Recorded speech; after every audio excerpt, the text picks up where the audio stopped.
Hello student, तो स्वागत है आपका एक बार फिर से एक और नई वीडियो में। आज की वीडियो में हम आपको आपका यूनिट 2 फार्माकोलॉजी में आपको drug acting on peripheral nervous system के बारे में पढ़ाएंगे। तो इसमें आपका पहला पार्ट है हमारा कोलिनर्जिक ड्रग, इसके बारे में पढ़ाएंगे। तो आज हम बात करेंगे कोलिनर्जिक ड्रग की। कोलिनर्जिक ड्रग क्या होते हैं उसके बारे में डिटेल में देखेंगे। तो अगर आपने इससे पहले हमारा पहला यूनिट नहीं देखा है तो आप हमारी फार्माकोलॉजी की प्लेलिस्ट को विजिट करें और वहाँ जाकर वीडियो को देख सकते हैं। उसका लिंक डिस्क्रिप्शन में है या फिर आप वहाँ जाकर देख सकते हैं, या फिर हमने उसके लिंक को पिन में कमेंट करा है, आप वहाँ जाकर भी उस वीडियो को देख सकते हैं। तो स्टूडेंट शुरू करते हैं आज का लेक्चर। तो यहाँ पर सबसे पहले हमारा आता है नर्वस सिस्टम के बारे में हम यहाँ पर देख लेते हैं, जिसकी वजह से आप इस चैप्टर को काफ़ी आसानी से समझ सकते हैं। तो सबसे पहले हम देख लेते हैं नर्वस सिस्टम का क्लासिफिकेशन। तो जो हमारा नर्वस सिस्टम होता है उसे दो पार्ट में डिवाइड किया जाता है। एक होता है हमारा सेंट्रल नर्वस सिस्टम और दूसरा होता है हमारा peripheral nervous system. Central nervous system होता है, इसके अंदर ब्रेन आता है और स्पाइनल कॉर्ड आता है। बात करते हैं पेरिफेरल नर्वस सिस्टम की, तो इसको दो पार्ट्स में डिवाइड किया जाता है। एक होता है हमारा सोमेटिक नर्वस सिस्टम, दूसरा होता है वो होता है ऑटोनोमिक नर्वस सिस्टम। जो हमारा सोमेटिक नर्वस सिस्टम होता है इसको बोलते हैं हम वॉलेंट्री मूवमेंट है। यहाँ पे क्या होता है, हमारे बॉडी का कंट्रोल होता है। मतलब हम क्या करते हैं, अगर अपने हाथ को उठाना है तो हम उठाएंगे, हमें अपने हाथ को नीचे रखना है तो हम रखेंगे, अपने फिंगर्स को हमें मूव करने है तो हम करते हैं। तो ये किसके अंदर आता है, वॉलेंट्री मूवमेंट के अंदर आ जाता है। फिर हम देखते हैं ऑटोनॉमिक नर्वस सिस्टम।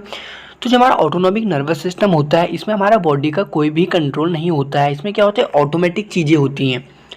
जैसे कि आप क्या करते हैं, खाना खा रहे हैं तो वहाँ पे क्या होता है, आपने खाना तो खा लिया, उसके बाद क्या होती है, डाइजेशन की प्रोसेस होती है। वो आपके हाथ में तो है नहीं, क्योंकि आप खाना खाते हैं तो आपकी बॉडी में क्या है, खुद ब खुद वो प्रोसेस होने लगती है। जैसे कि डाइजेशन की प्रोसेस होने लगती है, आपकी बॉडी में क्या है, सलाइवा बनने लगता है, या बहुत सारी ऐसी चीज़ें हैं जो कि क्या है, ऑटोमेटिक होती हैं आपकी बॉडी में, तो वो आ जाती हैं ऑटोनॉमिक नर्वस सिस्टम के अंदर। तो हमारा जो ऑटोनॉमिक नर्वस सिस्टम है इसको दो पार्ट्स में डिवाइड किया गया है, ठीक है। तो पहला होता है हमारा सिंपैथेटिक और दूसरा होता है पैरासिम्पैथेटिक। तो जो हमारा सिंपैथेटिक है ना, ये है हमारी इमरजेंसी कंडीशन। जो हमारा सिंपैथेटिक है ये है इमरजेंसी कंडीशन, और जो हमारा पैरासिम्पैथेटिक है ये है हमारी रेस्ट वाली कंडीशन। तो जब हमारा ये क्या है, सिंपैथेटिक कंडीशन है मतलब इमरजेंसी कंडीशन। फॉर एग्जांपल्स आप समझ लो कि आप क्या है, एक जगह पर बैठे हुए हैं और अचानक से आपने क्या किया, शेर को देख लिया, वो आपको देख रहा है। तो क्या होगा, आपकी हार्ट बीट जो है वो क्या होगी, इंक्रीज़ होगी। अगर आपकी हार्ट बीट इंक्रीज़ होगी तो क्या होगा, आपका ब्लड प्रेशर भी इंक्रीज़ होगा और बहुत सारी चीज़ें क्या होगी आपकी बॉडी में इंक्रीज़ होगा। जैसे कि आपका जो आई है वो क्या होंगी, डायलेट हो जाएंगी, ठीक है। मतलब ऐसी प्रोसेस होंगी आपकी बॉडी में, क्या होंगे, आप जो है घबराने लगेंगे। आपकी जो आंखें हैं वो क्या हो जाएंगी, आप उसको देखोगे तो वो क्या हो जाएंगी, आंखें डायलेट हो जाएंगी। आपकी बॉडी में क्या है, डाइजेशन की प्रोसेस रुक जाएगी। इमरजेंसी कंडीशन में क्या है, सिंपैथेटिक। और ये है हमारा पैरासिम्पैथेटिक। पैरासिम्पैथेटिक मतलब रेस्ट। अगर आप रेस्ट में बैठे हो, आप क्या रिलैक्स बैठे हो कहीं पे भी, अगर आप रिलैक्स बैठे हो तो आपकी हार्ट बीट क्या होगी, कम होगी। तो आपका ब्लड प्रेशर भी क्या होगा, कम होगा। आपकी बॉडी में क्या होगा, डाइजेशन की प्रोसेस होगी, आपका जो सलाइवा है वो बनेगा। आप तो बात करते हैं यहाँ पर कोलिनर्जिक ड्रग क्या है। तो जो हमारा कोलिनर्जिक ड्रग होता है ना, are the drug work like parasympathomimetic. तो ये वो दवाई होती हैं जो कि काम करती है हमारा पैरासिम्पैथोमाइमेटिक की तरह। तो हमारा माइमेटिक का मतलब क्या होता है, जो कि क्या करती है, मिमिक्री या फिर उसकी तरह काम करती है। तो पैरासिम्पैथोमाइमेटिक हमने बताया था आपका क्या होता है, जो कि हमारे क्या होता है, रेस्टिंग फेज में काम करती है। मतलब पैरासिम्पैथोमाइमेटिक का मतलब है पैरासिम्पैथेटिक की तरह काम करती है, उसके काम को क्या करती है, मिमिक करती है। मतलब अगर आप क्या है, उसमें हमने बताया था आपको क्या है, रेस्ट में है, आपकी बॉडी क्या है, रेस्ट में काम कर रही है। मतलब जैसे कि क्या है, सलाइवा हो गया, डाइजेशन हो गया, आपका जो ब्लड प्रेशर है वो क्या होगा, डिक्रीज होगा। ये सारी चीज़ें क्या है, कोलिनर्जिक ड्रग में आ जाती हैं। कोलिनर्जिक ड्रग क्या होता है, are the group of drug that are bind ACH। मतलब ACH को आपको एसिटाइल कोलिन कहा जाता है, with nicotinic and muscarinic receptor to increase the stimulation of ACH receptor. तो यहाँ पे कह रहे हैं जो हमारा कोलिनर्जिक ड्रग होता है ये क्या है, एक ग्रुप ऑफ ड्रग होते हैं जो कि बाइंड करते हैं हमारे एसिटाइल कोलिन के साथ, और क्या करते हैं, निकोटिनिक और मस्कारेनिक रिसेप्टर के साथ क्या करते हैं, बाइंड करते हैं और इंक्रीज क्या कर देते हैं, हमारे एसिटाइल कोलिन के काम को क्या कर देते हैं, बढ़ा देते हैं।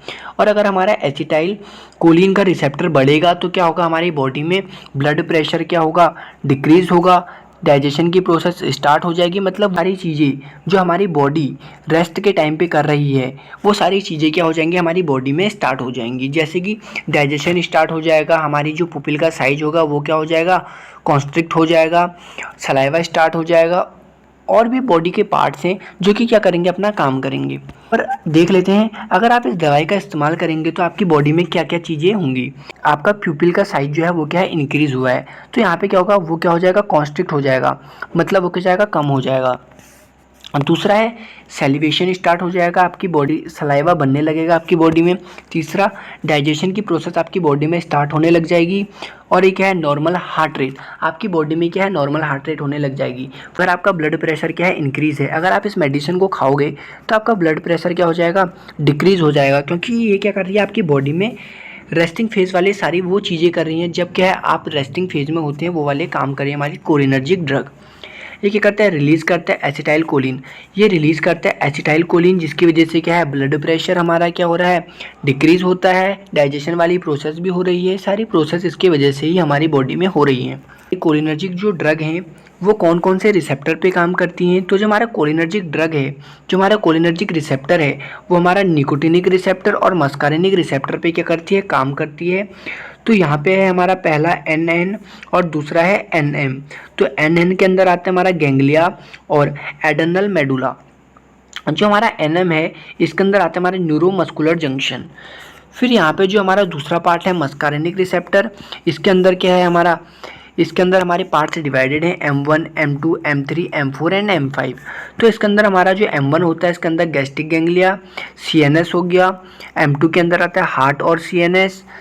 M3 के अंदर आई हो गया, GIT हो गया, ब्लैडर हो गया, ग्लैंड्स हो गए, CNS एक्सेट्रा वाली चीज़ें आती हैं। और M4 के अंदर CNS और M5 के अंदर भी CNS आता है। कौन कौन जो दवाई है इनका क्लासिफिकेशन देख लेते हैं। पहला आता है हमारा डायरेक्ट एक्टिंग कोलिनर्जिक ड्रग। ये क्या करती है, डायरेक्ट एक्ट करती है रिसेप्टर पे, और जो है ACH रिसेप्टर का काम होता है उसको बढ़ाती है। फॉर एग्जाम्पल, जैसे कि हमारा इसके अंदर एग्जाम्पल है डायरेक्ट एक्टिंग वाले एग्जाम्पल, इसमें पिलोकार्पिन हो गया, आपका बेथानिकोल हो गया, कार्बाकोल हो गया और मेथाकोलिन हो गया। फिर नेक्स्ट देखते हैं इनडायरेक्ट एक्टिंग कोलिनर्जिक ड्रग। ये क्या है, इनडायरेक्टली क्या कर रही हैं, एक्ट कर रही हैं हमारी cholinergic drugs. Inhibit the enzyme that break down the acetyl choline, acetyl cholinesterase. यहाँ पे कह रहा है ये क्या है, जो भी एंजाइम है हमारा जो हेल्पफुल होते हैं एसिटाइल कोलिन को ब्रेक डाउन करने में, उनको क्या कर दे रही है, इनहिबिट कर दे रही है। मतलब उनको इनहिबिट कर दे रही है या फिर क्या कर दे रही है, ब्लॉक कर दे रही है, जिसकी वजह से हमारी बॉडी में एसिटाइल कोलिन की मात्रा क्या हो रही है, बढ़ रही है। अगर एसिटाइल कोलिन की मात्रा बढ़ेगी तो आपकी बॉडी में क्या होगा, एसिटाइल कोलिन का लेवल बढ़ जाएगा। और अगर एसिटाइल कोलिन का लेवल बढ़ेगा तो आपकी बॉडी का ब्लड प्रेशर कम होगा, आपकी बॉडी में क्या होगा, पैरासिम्पैथोमाइमेटिक की कंडीशन बन जाएगी। जो आपका इनडायरेक्ट एक्टिंग कोलिनर्जिक ड्रग है इसको जो है पार्ट्स में डिवाइड किया गया है। पहला है हमारा reversible process, short acting drug होती है। इसका एग्जांपल है आपका नियोस्टिग्माइन, फिजियोस्टिग्माइन और पायराडोस्टिग्माइन।